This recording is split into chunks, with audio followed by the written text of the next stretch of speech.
नमस्कार, मैं अविनाश रंजन गुप्ता आप सभी का अपने चैनल पर हार्दिक अभिनंदन करता हूं। आज के इस वीडियो में हम अध्ययन करने वाले हैं राजभाषा आयोग 1955 के बारे में, जिसे हम लोग बीजी खेर आयोग या बाल गंगाधर आयोग के नाम से भी जानते हैं। तो शुरू करते हैं राजभाषा आयोग 1955। देखिए, इसे समझने से पहले हम लोग इसकी रूपरेखा पर एक बार विचार कर लेते हैं। प्रथम राजभाषा आयोग का गठन राष्ट्रपति द्वारा 1955 में होता है और ये आयोग हिंदी के प्रमोशन के लिए कुछ कुछ सिफारिशें रिकमेंडेशन राष्ट्रपति को प्रेषित करती हैं। उसके बाद इसके विचारों पर संसदीय राजभाषा समिति अवलोकन करती है और पुनः ये अपने विचार प्रतिवेदन के रूप में राष्ट्रपति को प्रेषित करती है। तत्पश्चात राष्ट्रपति कुछ कुछ आदेश जारी करते हैं।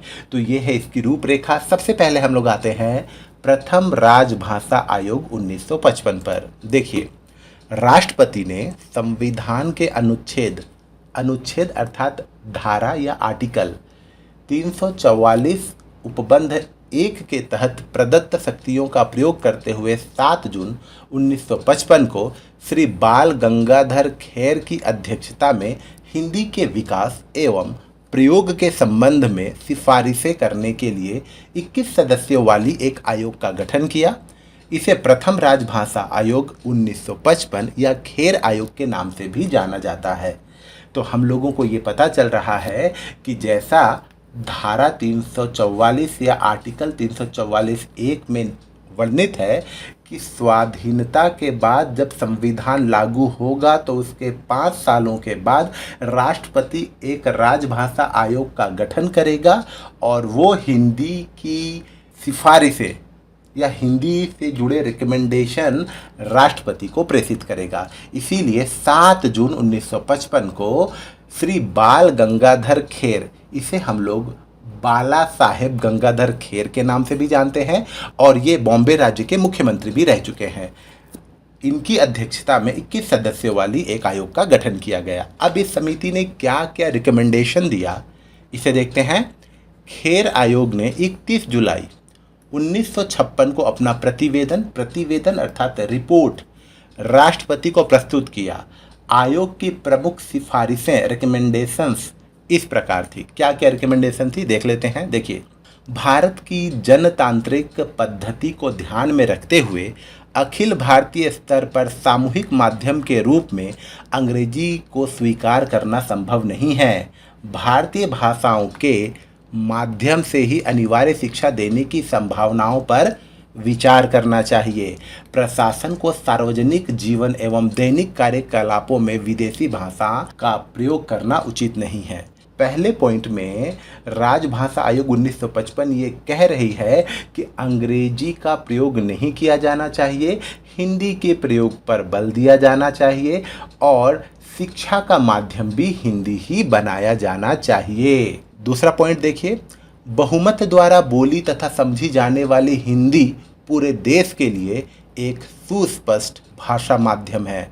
हिंदी भारत की एक ऐसी भाषा है जिसके बोलने वालों की संख्या, लिखने वालों की संख्या, पढ़ने वालों की संख्या, समझने वालों की संख्या सबसे ज़्यादा है। इसीलिए ये एक सुस्पष्ट भाषा माध्यम है। 14 वर्ष की उम्र तक प्रत्येक विद्यार्थी को हिंदी का उचित ज्ञान प्राप्त कराया जाना चाहिए। सारे देश में माध्यमिक शिक्षा के स्तर तक हिंदी का शिक्षण अनिवार्य कर दिया जाए। हिंदी भाषी क्षेत्र के विद्यार्थियों के लिए दूसरी दक्षिण भारतीय भाषा का ज्ञान अनिवार्य किया जाना आयोग को मान्य नहीं है। देखिए, सारे देश में माध्यमिक अर्थात मिडिल शिक्षा के स्तर तक हिंदी का शिक्षण अनिवार्य हो। कंपल्सरली पूरे भारत में हिंदी भाषा का पठन पाठन कार्य होना चाहिए। और जो हिंदी भाषी क्षेत्र है जैसे उत्तर प्रदेश, भोपाल, दिल्ली, ये जो हिंदी भाषी क्षेत्र है वहाँ के विद्यार्थियों के लिए दक्षिण भारतीय की भाषा का ज्ञान अर्जन करना ये आयोग को मान्य नहीं है। आयोग इसके फेवर में नहीं कहता। सभी विश्वविद्यालयों को चाहिए कि हिंदी माध्यम से जो विद्यार्थी परीक्षा में बैठना चाहे उनके लिए वे उचित प्रबंध करें। आज के दौर में हम लोग देखते हैं कि विश्वविद्यालयों में प्रायः छात्र अंग्रेजी में लिखते हैं। लेकिन इस आयोग के अनुसार अगर कोई भी छात्र कोई भी विश्वविद्यालय में अगर वो भारत के भौगोलिक क्षेत्र में है, तो अगर कोई छात्र हिंदी में परीक्षा लिखना चाहे तो विश्वविद्यालय उसके लिए उचित व्यवस्था करे। वैज्ञानिक तथा तकनीकी शिक्षण संस्थाओं में यदि सब विद्यार्थी एक भाषाई वर्ग के हो तो उनकी भाषा के माध्यम से ही उन्हें शिक्षा दी जाए, और यदि विभिन्न भाषाई क्षेत्रों के हो तो हिंदी भाषा को ही सामान्य माध्यम के रूप में अपनाया जाए। इसमें ये कह रहे हैं कि scientific and technical training institutes में क्या किया जाए कि अगर वहाँ पर केवल उड़िया भाषी है या केवल बांग्ला भाषी है या केवल गुजराती भाषी है या कोई मराठी भाषी है तो उसी भाषा में शिक्षण की व्यवस्था की जाए। लेकिन अगर वहाँ पर सभी वर्ग के भाषाओं के स्टूडेंट हैं, जैसे हिंदी का भी है, उड़िया भी है, बांग्ला भी है, गुजराती भी है, मराठी में है, तो ऐसे में हिंदी को ही शिक्षण का माध्यम बनाया जाना चाहिए।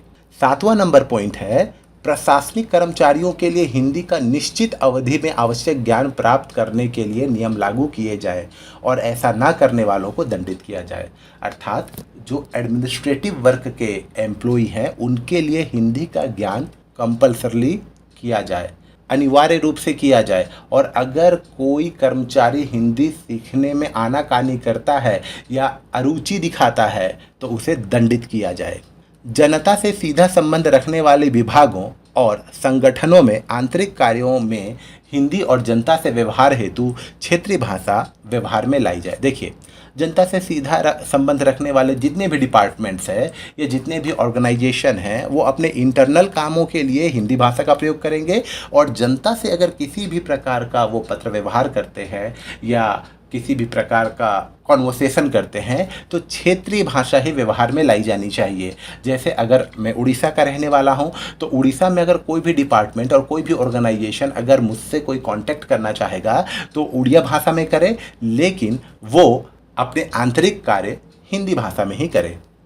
राज्य और संघ सरकार के अधिकारियों के लिए किसी स्तर का हिंदी ज्ञान अनिवार्य किया जाए, इसके लिए उन्हें अधिकाधिक पुरस्कार देकर प्रोत्साहित किया जाए। देखिए, राज्य और संघ सरकार के अधिकारियों के लिए अर्थात अधिकतर गवर्नमेंट ऑफिसर्स के लिए या सेंट्रल गवर्नमेंट एम्प्लॉय के लिए हिंदी का ज्ञान एक स्तर तक अनिवार्य कर दिया जाना चाहिए। और अगर कोई एम्प्लॉय इंटरेस्ट दिखाता है हिंदी सीखने में और कार्यों को हिंदी में करता है तो उसे पुरस्कार देकर प्रोत्साहित किया जाए। स्वीकृत सरकारी कानून हिंदी में ही होने चाहिए, परंतु जनता की सुविधा के लिए क्षेत्रीय भाषाओं में उनके अनुवाद प्रकाशित किए जाने चाहिए। देखिए, जितने भी ऑथराइज्ड लॉज हैं, कानून हैं, वो हिंदी में ही होने चाहिए। लेकिन अगर कोई भी ऐसा प्रदेश जहाँ की मुख्य भाषा हिंदी नहीं है, उस प्रादेशिक भाषाओं में उन कानूनों का अनुवाद किया जाना चाहिए, अर्थात क्षेत्रीय भाषाओं में भी उनका अनुवाद होना चाहिए। अब आते हैं 11वें नंबर पर, देश में न्याय देश की भाषा में किया जाए, जिसके लिए यह जरूरी है कि उच्चतम न्यायालय और उच्च न्यायालयों की समस्त कार्यवाही प्रोसीडिंग्स, विलेखों, डीड्स, निर्णयों, डिक्री या फैसले, आदेशों, ऑर्डर आवश्यकता अनुसार क्षेत्रीय भाषाओं में अनुवाद भी संलग्न किए जाए।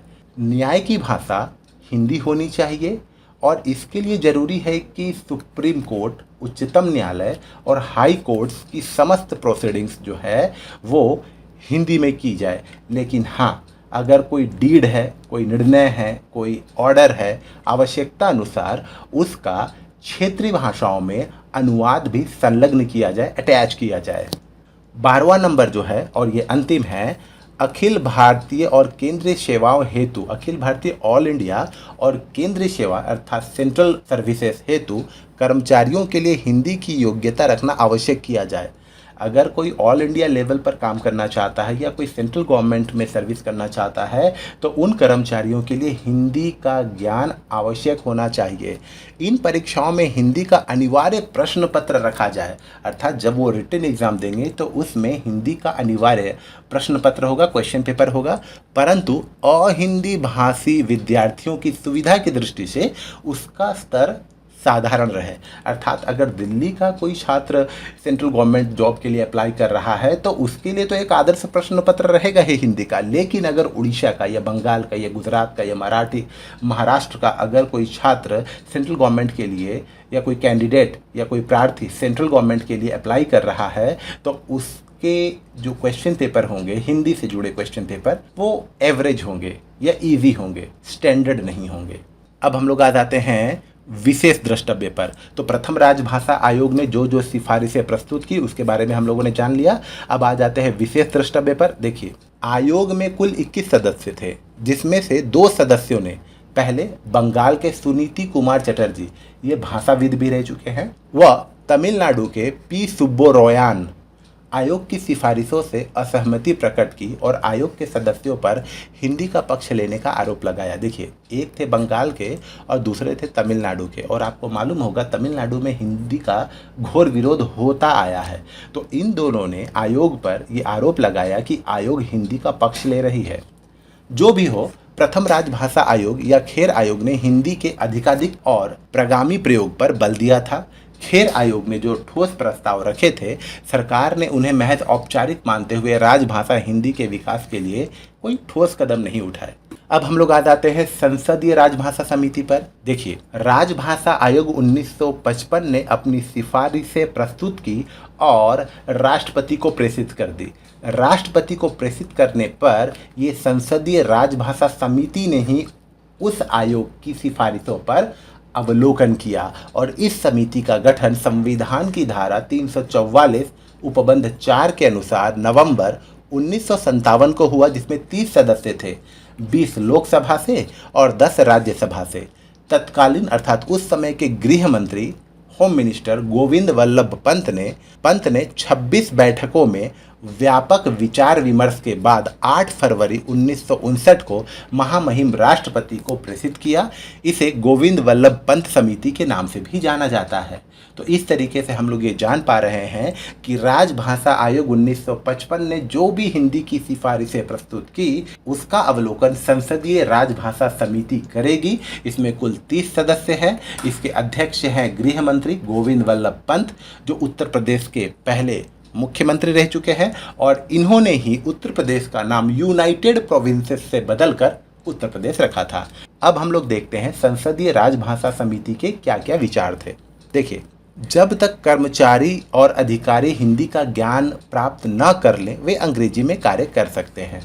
तो इससे एक लूप होल के बारे में पता चलता है और हमें ये पता चलता है कि संसदीय राजभाषा समिति ने हिंदी को कंपलसरी नहीं बनाया। इनका कहना है कि कर्मचारी और अधिकारी जब तक हिंदी का ज्ञान प्राप्त नहीं कर ले वो अंग्रेजी में कार्य कर सकते हैं। अर्थात कर्मचारियों और अधिकारियों पर अब किसी भी प्रकार का प्रेशर नहीं है कि वो हिंदी सीखे। 45 वर्ष के ऊपर की आयु वाले सरकारी कर्मचारियों को हिंदी के प्रशिक्षण से छूट दे देनी चाहिए। जो भी गवर्नमेंट एम्प्लॉय जिसकी उम्र 45 क्रॉस हो चुकी है उसको हम लोग हिंदी भाषा सीखने पर या हिंदी ट्रेनिंग के लिए बाध्य नहीं कर सकते, उसे छूट दे दी जाएगी। जब तक हिंदी इस योग्य नहीं हो जाती तब तक संसद और राज्यों के विधानमंडलों में विधि निर्माण अर्थात कानूनों का निर्माण का कार्य चलता रहे। कानूनों का अंग्रेजी रूप प्राधिकृत माना जाएगा, ऑथराइज्ड माना जाएगा अंग्रेजी ही रूप। उच्च न्यायालयों, हाईकोर्ट्स के निर्णयों, अभिलेखों, जितने भी डॉक्यूमेंटेशन होगा और आदेशों को अंग्रेजी में ही होना चाहिए। एक विधायी आयोग का निर्माण किया जाना चाहिए। केंद्र सेवाओं की परीक्षाओं के माध्यम के रूप में अंग्रेजी को चलने दिया जाए। तो तीसरे नंबर पॉइंट में भी हम लोग ये देख रहे हैं कि संसदीय राजभाषा समिति ने हिंदी के विकास पर कोई खास जोर नहीं दिया। उन्होंने ये कहा कि केंद्र सरकार हो या राज्य के विधानमंडल हो, कानून बनाए, अंग्रेजी में बनाए, अंग्रेजी रूप प्राधिकृत माना जाएगा।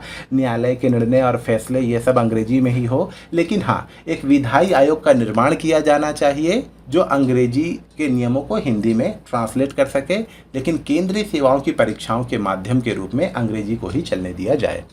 4 नंबर पॉइंट देखिए, हिंदी संघ की राजभाषा का स्थान जल्दी से जल्दी ले, लेकिन इस परिवर्तन के लिए कोई निश्चित तारीख जैसे 26 जनवरी 1965 नहीं दी जा सकती। यह धीरे धीरे स्वाभाविक रीति से होना चाहिए। संसदीय राजभाषा समिति अपने चौथे पॉइंट में ये कहती है कि हिंदी जो है वो संघ की राजभाषा का स्थान जल्दी ले ले। जितनी जल्दी हो सके। लेकिन हाँ, इसके लिए हम लोग जो एक निश्चित तारीख तय कर चुके हैं संविधान के 15 वर्षों के लागू के बाद, जैसे 26 जनवरी 1965, इसे हम लोग मान्य नहीं मानते। यह परिवर्तन धीरे धीरे और स्वाभाविक नेचुरल रूप से होना चाहिए। सन 1965 के बाद हिंदी प्रधान भाषा हो और अंग्रेजी संघ की सहायक या सह राजभाषा का स्थान दिया जाना चाहिए। तो ये कह रहे हैं कि 1965 के बाद अगर हिंदी प्रधान भाषा बन जाती है तो हम लोग अंग्रेजी को बिल्कुल विलुप्त नहीं करेंगे, बल्कि उसे सहायक भाषा या सह राजभाषा का स्थान दे देंगे। सामान्य रूप से राजभाषा आयोग की सिफारिशों को मान लिया जाए।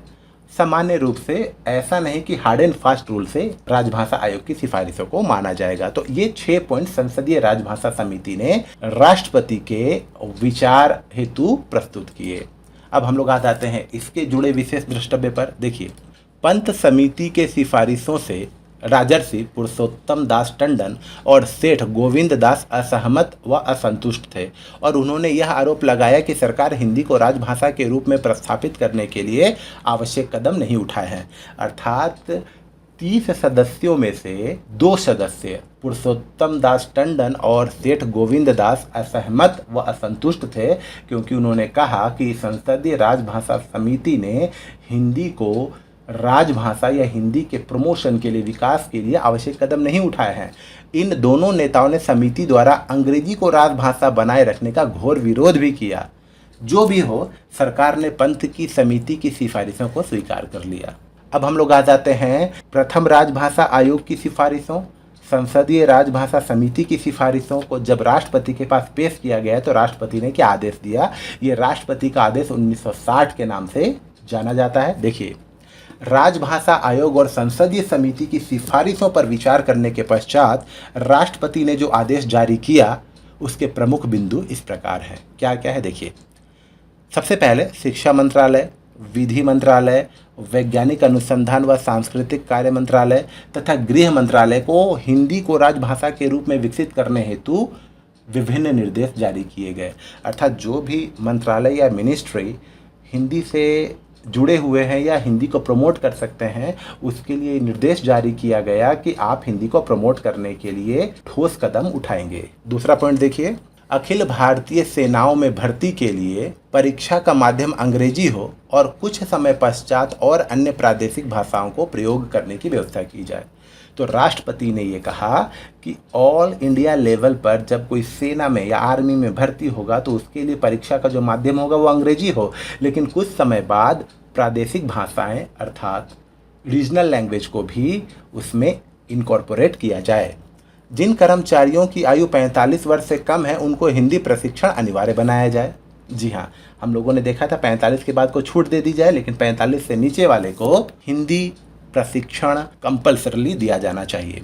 हिंदी में वैज्ञानिक और तकनीकी शब्दावली के निर्णय के लिए एक स्थायी आयोग गठित हो। इसे हम लोग पढ़ चुके हैं पहले ही वीडियो में कि वैज्ञानिक और तकनीकी शब्दावली के निर्णय के लिए एक स्थायी आयोग का गठन किया जाए और इसी के लिए एक बना है commission for scientific and technical terminology, जिसे हम लोग CSTT के नाम से जानते हैं। ये एक ऑलरेडी एक आयोग की स्थापना हो चुकी है।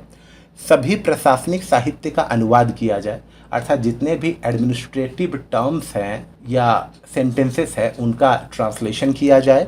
एक मानव विधि कोश बनाया जाए जो कानून संबंधी साहित्य का हिंदी में अनुवाद किया जाए। इसके लिए एक विधायी आयोग की स्थापना की जाए। हाँ, एक विधायी आयोग की स्थापना की गई है। ये पहले गृह मंत्रालय के अंदर काम करता था, अब ये विधि और कानून मंत्रालय के अंतर्गत काम करता है और ये कानून संबंधी जितने भी धाराएं हैं, जितने भी रूल्स एंड रेगुलेशंस है, उसका वो हिंदी में ट्रांसलेशन करता है। टंकको कहने का मतलब है टाइपिस्ट और आशु लिपिको कहने का मतलब है तो शॉर्ट हैंड में जल्दी जल्दी किसी चीज़ को लिख लेते हैं, को हिंदी में कार्य करने का प्रशिक्षण देने की भी व्यवस्था की जाए। शिक्षा मंत्रालय हिंदी प्रचार की व्यवस्था करे और इस कार्य में गैर सरकारी संस्थाओं की भी सहायता करे। अर्थात शिक्षा मंत्रालय जो है वो हिंदी को प्रमोट करेगा और गैर सरकारी संस्थाओं की भी मदद करेगा। राजकाज में हिंदी के प्रगामी प्रयोग के लिए गृह मंत्रालय योजना तैयार करे। तो गृह मंत्रालय, होम मिनिस्टर, प्रगामी अर्थात आने वाले दिनों के लिए, भविष्य के लिए, प्रोग्रेसिव वर्क के लिए, हिंदी के प्रयोग के लिए एक योजना तैयार करने के लिए कहा गया किसे, गृह मंत्रालय को।